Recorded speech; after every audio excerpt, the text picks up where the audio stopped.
Welcome, welcome, welcome. Thank you again for tuning in to the Your Personal HR Guys YouTube page. I want this video to speak briefly about resumes. I want to just go over a couple of key topics that I think are important to make you successful when submitting your resume to an application for a job.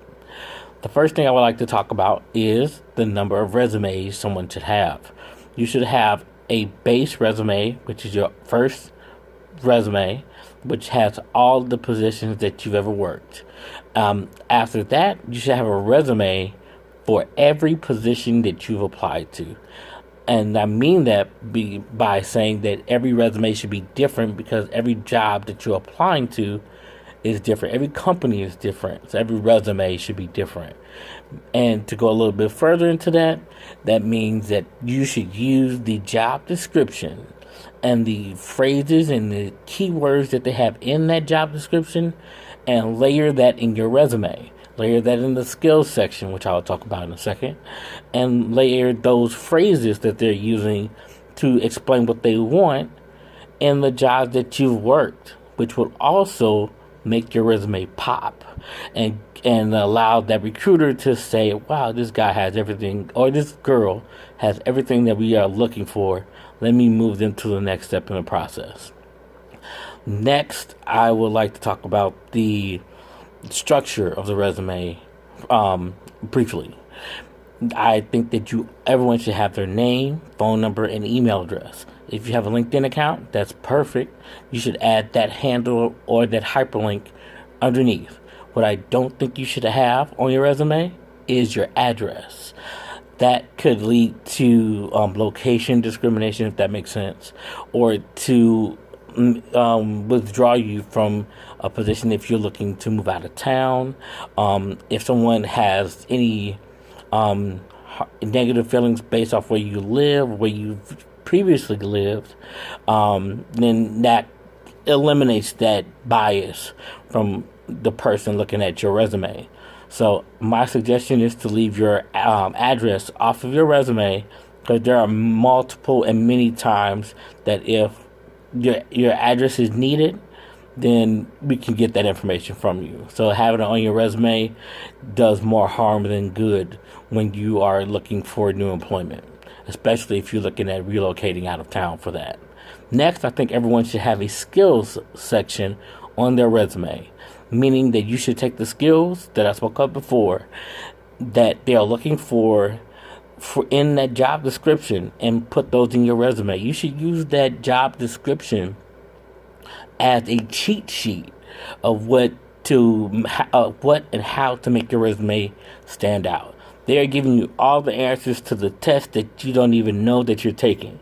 So make sure that you take those keywords, you take those skills, you take any attributes that they are looking for in that job description and paste that, and not paste, but layer those words and phrases throughout your resume.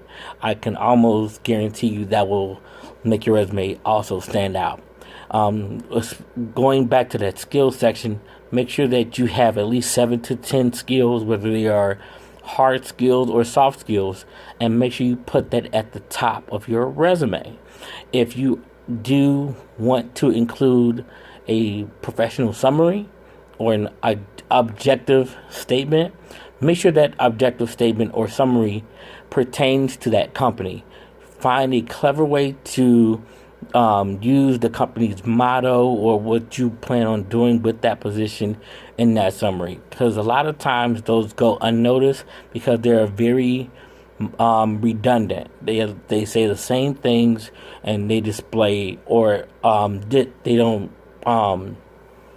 exude anything other than the normal, I'm a hard worker, I'm smart, I know this, I can be a good worker for you. Everybody says that. So make that statement count if you do use it. But 9 times out of 10, I'm not looking at the objective statement. I'm looking at the skills section. I'm looking to make sure that you have what I posted on that job description as a match to move forward in the process. Last but certainly not least, I want to talk about formatting. Make sure that all of the margins are the same. Top, bottom, left, right, 1-inch margins, if you plan on using that. Make sure that your resume is in a Word format. Please make sure that it's in a Word format. If it's not, it's very hard for a lot of applicant tracking systems to decipher what's on it, because if it uses certain algorithms that are automatically done in the background. So if it may not paste all of your information correctly, but it will do that on a Word document. Always keep a Word document of your resume on hand. Last but certainly not least, I would like to talk about the biggest myth I've heard about resumes being that they need to be on one page. You do not need to follow that rule. That is an old, outdated rule, and you can make your resume as long as you need it to be.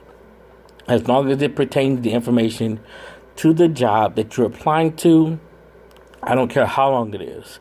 If you have that skills section that I talked about, if you want to add that statement, that objective statement, or the professional summary, then make that statement pop, make it interesting, make it relevant to what you are trying to do, what you want to do, and please leave out all of the cliche words like I'm this, I'm the hard worker. Everybody's a hard worker. What can you do that's different than the other hundreds of people that are applying to the exact same job? That's all I have for this video. If you have any other questions or topics that you would like for me to discuss in subsequent videos, please shoot me an email to yourpersonalhrguy@gmail.com. Until next time, peace.